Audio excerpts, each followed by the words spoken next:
महबूब नेता आदरणीय राहुल गांधी जी, संगठन महासचिव के जी वेणुगोपाल जी, प्रभारी गुजरात के रघु शर्मा जी, हमारे प्रदेश अध्यक्ष भाई जगदीश ठाकुर जी, सीएलपी लीडर आदरणीय सुखराम भाई राठवा, शक्ति सिंह गोयल जी, चेयरमैन स्क्रीनिंग कमेटी के रमेश चैनसला जी और तमाम उपस्थित हमारे मंच पर बैठे हुए तमाम सम्मानित नेतागण, उपस्थित बुजुर्गों, भाइयों और बहनों, नौजवान साथियों, आज आप यहाँ पर रिवर फ्रंट पर जो सैलाब उमड़ पड़ा है उसके लिए मैं आप सबको बहुत बहुत बधाई देना चाहता हूँ।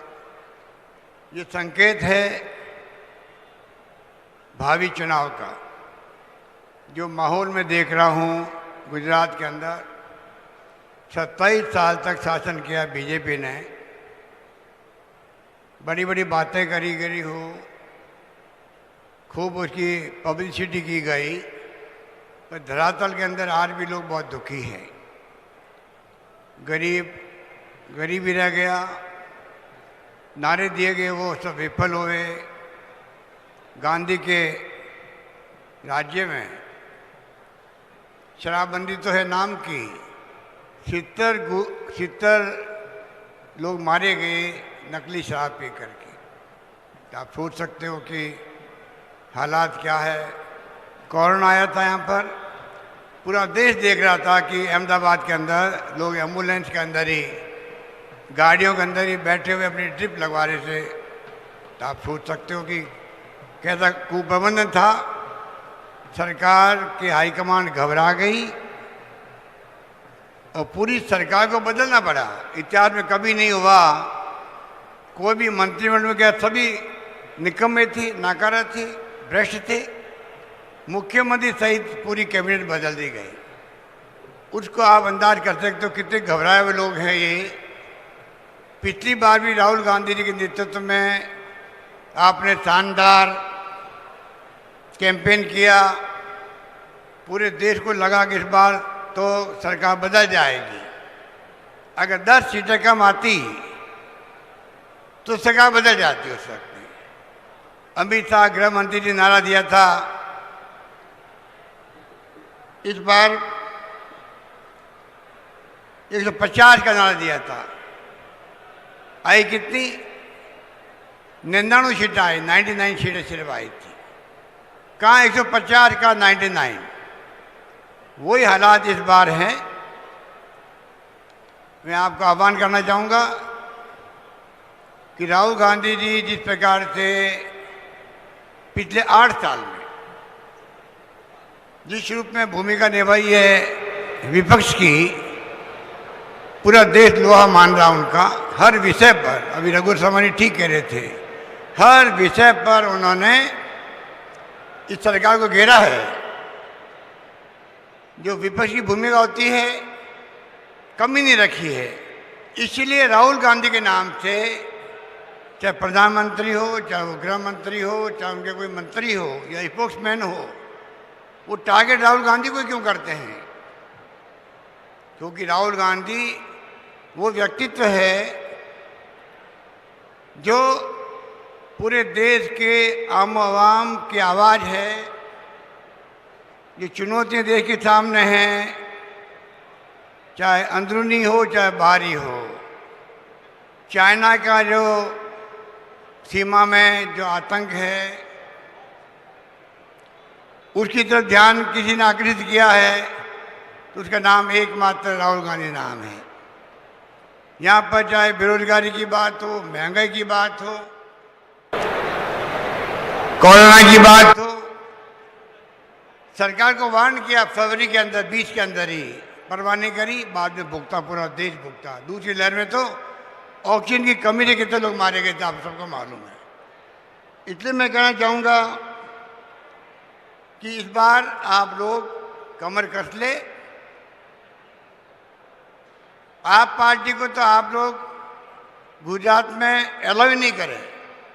जिसने गुजरात के महात्मा गांधी, जिन्होंने जन्म लिया पोरबंदर में, जिसको आज देश सब राष्ट्रपिता मानता है, और सोनिया गांधी जी ने, डॉक्टर मनमोहन सिंह जी ने संयुक्त राष्ट्र संघ से कैंपेन करके प्रस्ताव पास करवा दिया कि महात्मा गांधी के जन्म दिवस 2 अक्टूबर को पूरी दुनिया मनाएगी अंतर्राष्ट्रीय अहिंसा दिवस। उस महात्मा गांधी को आपने गायब कर दिया अपने पोस्टरों से, अपने कैंपेन से। हम भगत सिंह जी का बहुत सम्मान करते हैं, बड़ा त्याग किया, फांसी के फंदे पर चढ़े, पूरा देश नतमस्तक किया उनके सामने। डॉक्टर अंबेडकर ने संविधान बनाया, उनको मानने वाले हम लोग हैं। ये तो कभी मानते नहीं थे, ये तो खाली कभी सरदार पटेल का नाम ले लेते हैं, कभी गांधी जी को अपना लेते हैं, कभी अंबेडकर साहब का नाम ले लेते हैं, दिल से किसी को स्वीकार नहीं करते लोग। वो लोग हैं ये सत्ता में बैठे हुए लोग जो फासिस्टी है, खाली लोकतंत्र का चेहरा पहना हुआ है। इसलिए आज लोकतंत्र खतरे में देश में। ईडी, इनकम टैक्स, सीबीआई आतंक मचा रखा है, संविधान की धज्जियां उड़ रही है, जुडिशरी दबाव के अंदर है। इसलिए मैं लंबी बात नहीं करता हुआ इतना ही कहना चाहूँगा। आप लोग सब जानते हैं, गुजराती तो आज़ादी के पहले से ही गुजराती राज्य का नाम देश में, दुनिया में रहा है, अलग पहचान रही है, स्मृतिशाली राज्य रहा है। जहाँ गुजराती है वहाँ गुजरात है, ये कहावत है। वो राज्य गुजरात है। वहाँ पे आप सोच लीजिए इस देश में जो महंगाई की मार है,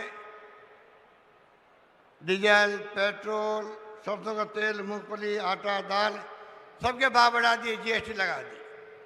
ये मौका है आपके सामने। इस बार आप लोग, इस बार पिछली बार कमी रही थी, भावुक हो गए थे।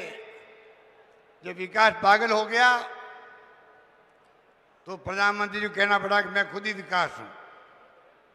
तो आप सोच सकते हैं कि पानी में जार उतारना हो, भावुक होना हो।